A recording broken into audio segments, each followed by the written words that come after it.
Hello, everybody. Welcome. Thanks for coming to the talk on the Battle of 1302. Whoever's not Flemish probably has no idea what I'm talking about, but in Flanders it's a big thing. So I'll guide you through it in a little bit. First, I'll give a short introduction on who we are as a company. That will explain a lot. So we're Create.eu. We're a creative company from Belgium, and we focus on technology-driven storytelling experience. So a lot of projection stuff, sound and light shows, everything experience-related for museums, theme parks, sound and light. Our slogan is, we design and build unique storytelling experience using the latest multimedia technology. So for us to be in a project, there needs to be technology components. So we do that since 2006, design and build, and the unique thing is that we're a creative studio and both a hardware integrator under one roof. So we take on the full experience. It's not that we just design the story. No, we also hang the projectors. We do the whole media design. So everything from start to finish to be able to deliver the most engaging installations. So the company is actually in three. So we've got Create Live, an event division. We've got studio doing the content, and we've got our systems team doing installations. Voila. A lot of our work are interactive exhibits in museums, all kinds of stuff. We also get asked for a lot of those immersive experiences we've designed, ranging from 1 to over 200 projectors, so very big experiences. And this is what I'm going to talk to you about, a unique one we did in a heritage setting. So first of all, what is the Battle of 1302? If you're in Flanders, you learn about it all the time in school. But back in the medieval times, the French invaded Flanders again. And the king left, I think in 1297 they invaded, and then the king left again. It was King Philip. And the people of Bruges came into rebellion. So they killed the French knights in the city, and the French army was really angry, and they came back actually with a whole army to fight a battle against the Flemish rebellion. And so what happened is that the cities of Flanders went into rebellion, and they stood up against the mighty French royal army. And it was actually the Flemish people were just peasants. They didn't really have a big army. And they fought the French, and they won, of course, the battle. Otherwise, we wouldn't be having all this experience about it and visitor centers. So, and the thing is, during that battle, they used the terrain towards their advantage. So actually what happened is that they used the ditches and the streams, and the French horses, they got stuck into the mud, and the Flemish peasants were able to use the terrain as their advantage and eventually win the battle. Why is it so important? Actually, a lot of historians also say it's not that important. There were heaps of battles in that time, but it's being used a lot in Flanders about the creation of our identity. So it's actually also the Flemish holiday is on the 11th of July when the battle was fought. So there's also a very nationalistic thing about this battle. And there's also a lot of stories that are told about this battle that are not always true. Some people use it in a very nationalistic context.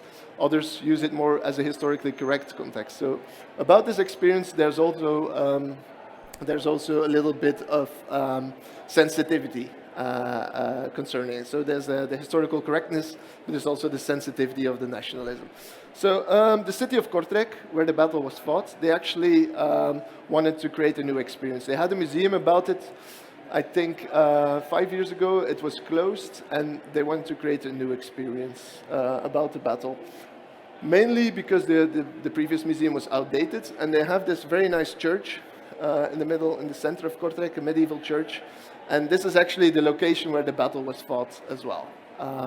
So they put out a tender saying you can use the church and you have to create an experience about the battle, but we still want to use the church. So it's not that you can just have it and do whatever you want. It needs to be like some kind of hybrid experience format. So as you can see here is this chapel. It's called the Chapel of the Dukes, and we have all the Dukes of Flanders in a very nice heritage setting, as you can see here, with wall paintings in the chapel. And this was how the experience was before. So they put the touchscreen, and then you just have these really nice stained steel glass windows. And you have the Dukes of Flanders with all painted in a very nice medieval heritage chapel. So the project definition from the city was concept, museum experience. Medium, you have to use technology. So they didn't tell us what technology, they just wanted to be technology driven. So it could be AR, it could be VR, it could be projection, whatever was most suitable. And they put out a tender, so there was a bit of a contest where we put in our offer. They had a historical narrative, which is also very important. So they didn't want it to be about the Flemish nationalism too much. The identity needed to be in there, but it's just one of the focus points. But the main focus point should be the battle and the objects. So it's an accessible experience for families to bring to Kortrijk, and it's not some nationalist pilgrimage. That's something we had to look into also. But it's definitely in there as well. So they defined various spots in the church we could use. That was the Chapel of the Dukes. And then we had various places in the church that we could use in the back. So the church was still being used.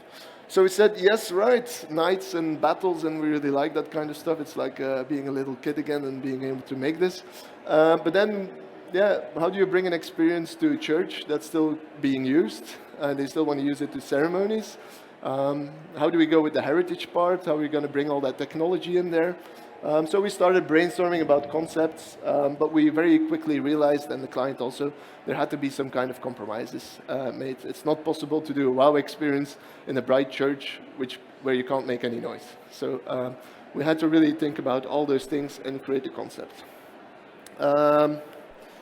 So this is our first concept visuals we made. So we really wanted to work in we're very familiar with game art and the style of certain video games. And we really wanted to work with game art style and then have the projections immersive in the church. And underneath here, we work with light to light up the paintings on the certain dukes. And then in the first concept, we had this big battlefield table that was then showing the progress of the battle. How do we do it?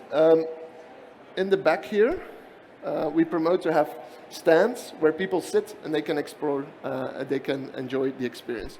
So we went for the option of having a linear experience that starts every 20 minutes, automated, completely automated.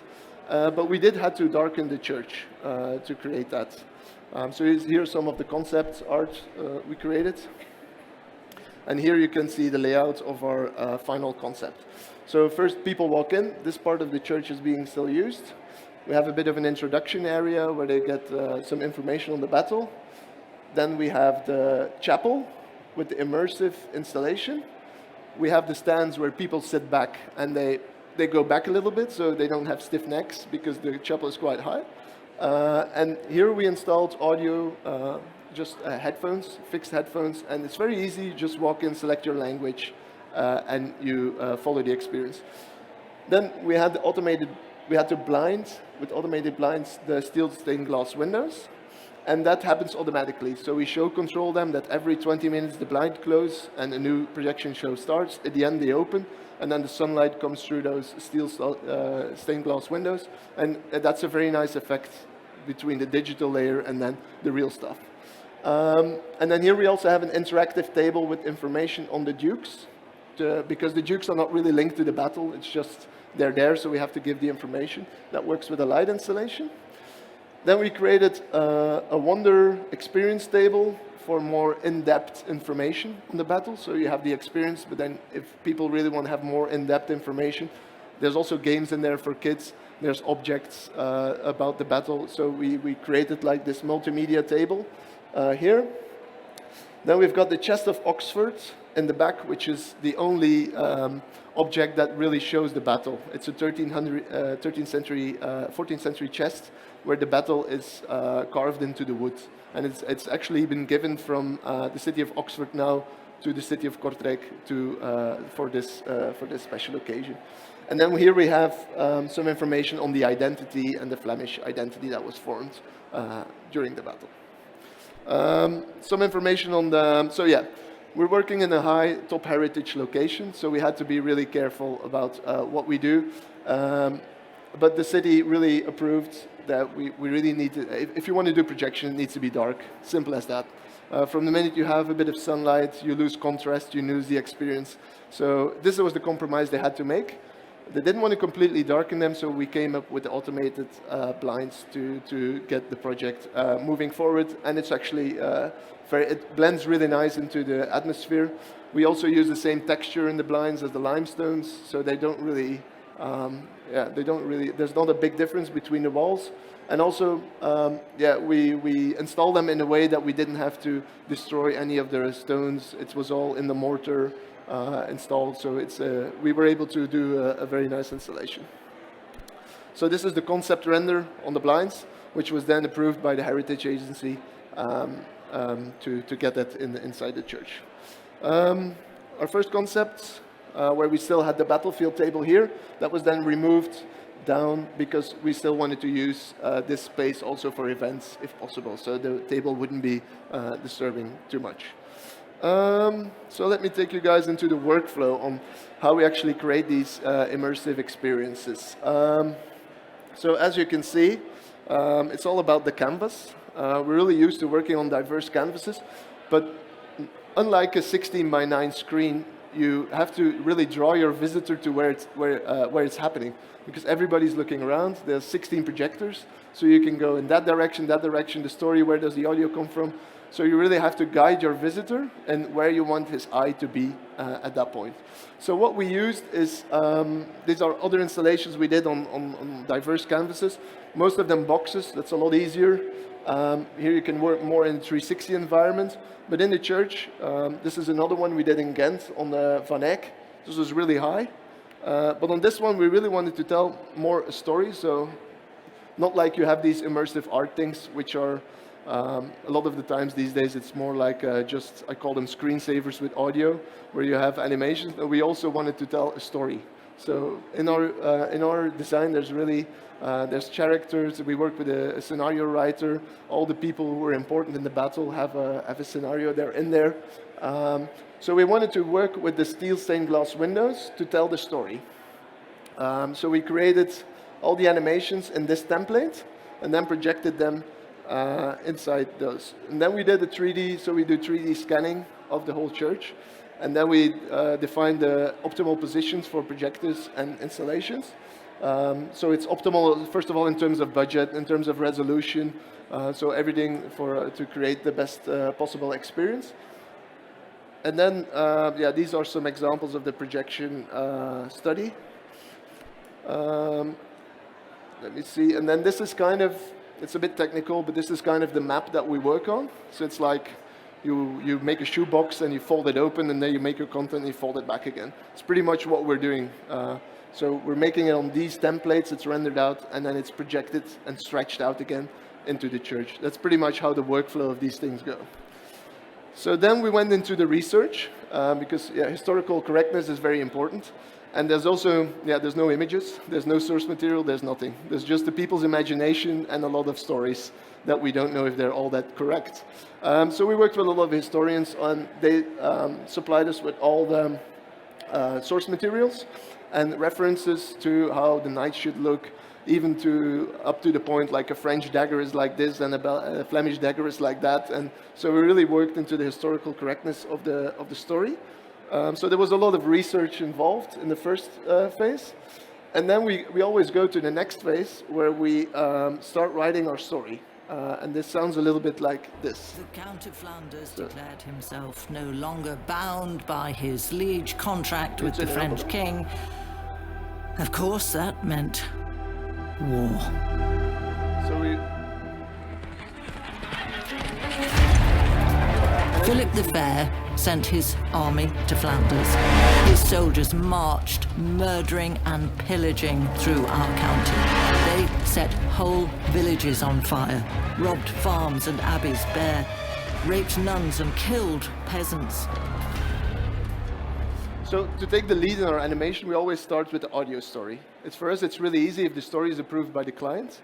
So because then we can follow with our animation on the audio story. And this is a really good workflow because otherwise you start animating, there's changes, they want to change the story again, you have to change your scenes. So the story and the audio is really our guideline. And this is really to create that whole experience. Yeah.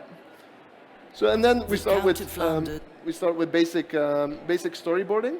So that looks like this, just sketches, where it will happen, how it will be, scenes. And then we define an art style. So first we go towards, I'm just going to go a bit through this. We go towards animated storyboards. Let's see if I can, is this not playing? Sorry, it seems to be, yeah. So we define several styles of animation together with the client. So we had a bit of a, first of all, this is a bit of a comic book animation style we proposed. As this was the first ideas, this is just the creative process where we propose several styles. So we thought that could work, but this was a lot harder to bring into the immersive environment. Because also you have to think, we have to do a battle experience, but we don't have Braveheart budgets. We're on a limited budget. Everybody's used to seeing Avatar movies or very big medieval battles and a lot of 3D animation, so we also have to be realistic on what we're going to show here and still manage expectations on the experience. So this was a bit the first style we decided. And then we also had a style where we wanted to use more like 2D mixed with 3D effects. Like in animation, it's called parallax effect. It's like half 3D, where we use artboards, and then we start animating them from there on. So this was the most realistic style for this kind of experience. So we worked with several game artists then. First we do the storyboards a bit more. Like we start coloring them and they evolve towards more actual storyboards. And then we decide on the final art style. And we work with game artists and some of our artists in our team to really define that art style and start animating from there. So we define all the scenes in the battle, and then our animation team started to work. But in the animation, we also have to take care that we're working on a huge canvas. So you have to work with really slow animations. You have to respect the canvas. And it's really, if you look at it on the screen, it looks completely different than if you see it in real life. A 1 millimeter animation on your screen can be 1 meter in real life because it's so big. Let me show you. So here are some of the examples of when we actually animate the artboards. So we put a lot of work in details, like the flags, or animating the horses in a correct way. We've all seen too many stiff horses be running around in our lives. Yeah, this you cannot go much faster than this, because here it looks quite slow, but in the big projection it's massive, and the tempo is good. So it's all about deciding that tempo as well. Let me show you here. And then after that, we go towards the 3D animation, where we use our canvas to create the ambient effects. So we tell the story in the windows, and we use the 3D effects, like light, to create the ambience. So it's always the whole chapel is vibrant. And we also use the light to guide our visitors towards where they have to look, and to take them onto the story.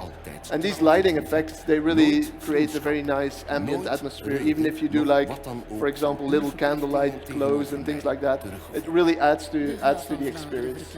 So this is an example on how we did the animation, and then we do the previews in VR, so the client can actually stand in the room and look at it. And also,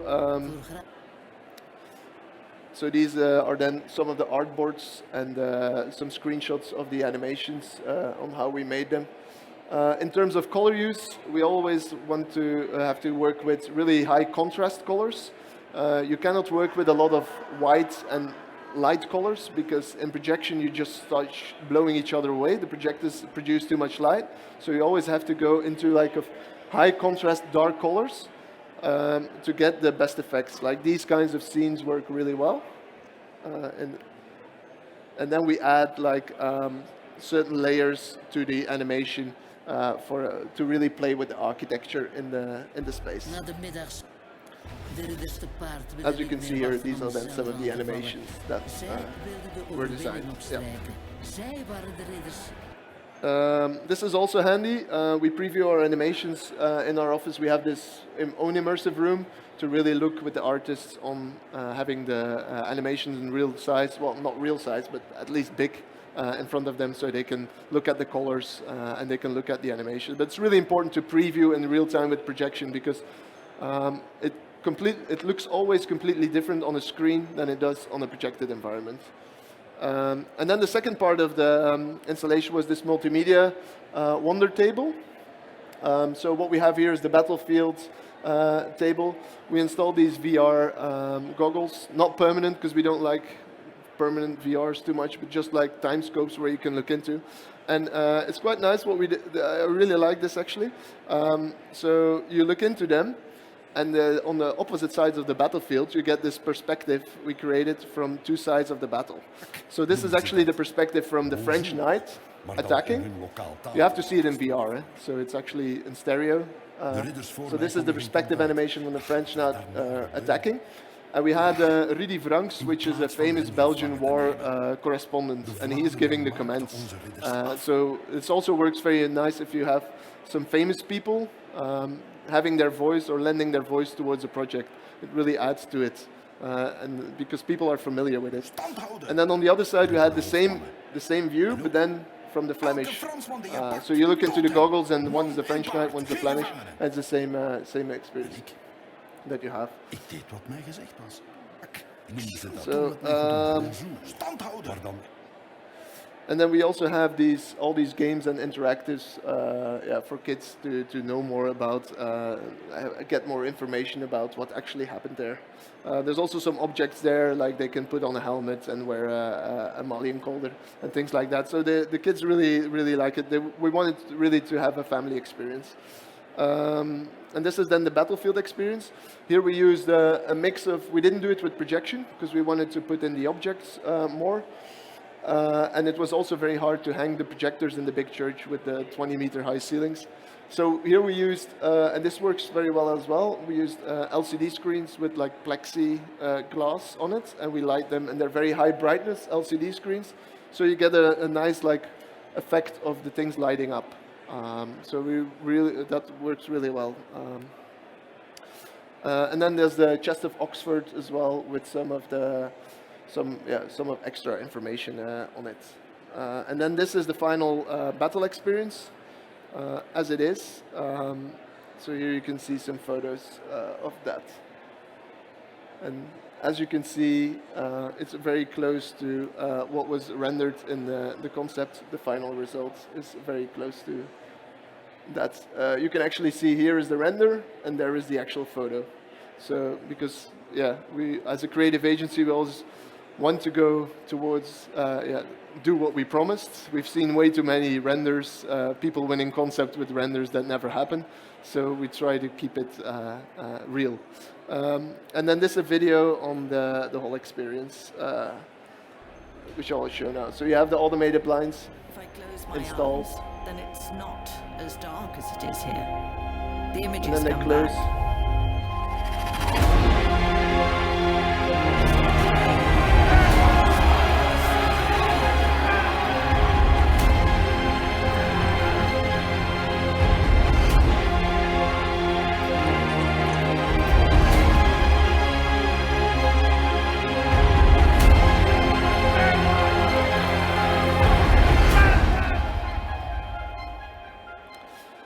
So voila. So what is the result? So it's a solo running experience. There's actually nobody there. The church just uses its volunteers. Everybody can come in for free. So they have huge visitor numbers. They're really excited because the whole heritage place is really vibrant again. People are coming to the city. It's also important for central, cities like Kortrijk, which are not the biggest cities in Belgium.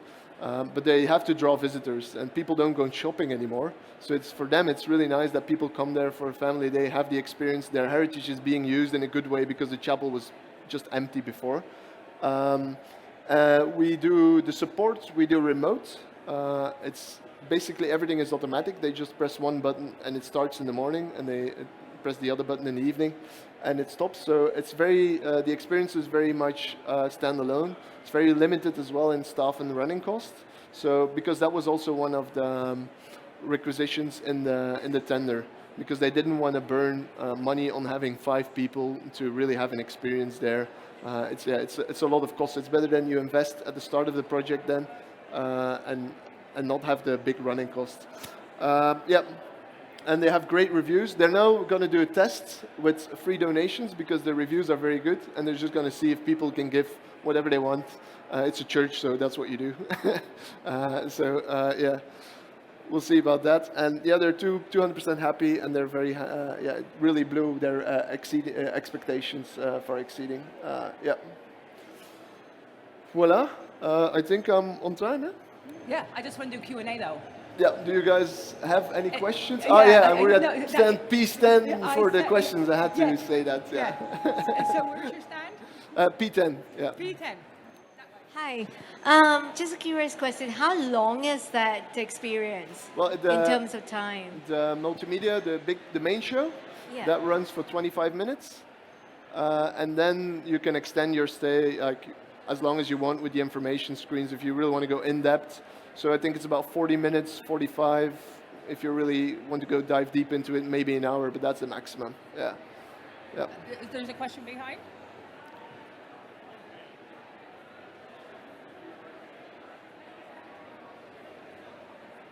Hi. Oh, that's weird.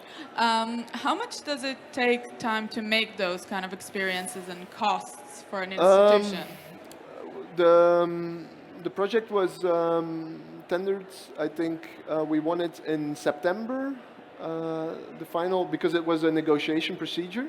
So in Belgium we have this procedure where you win a project and they select you as the main negotiator, and then you can negotiate about the details on the project. So for example, moving the battlefield table to a different location. And then that was, we won it in September, and it opened on the 11th of July, of course, the next year. So I think we ran through 9 months on this one. Yeah. Any other questions?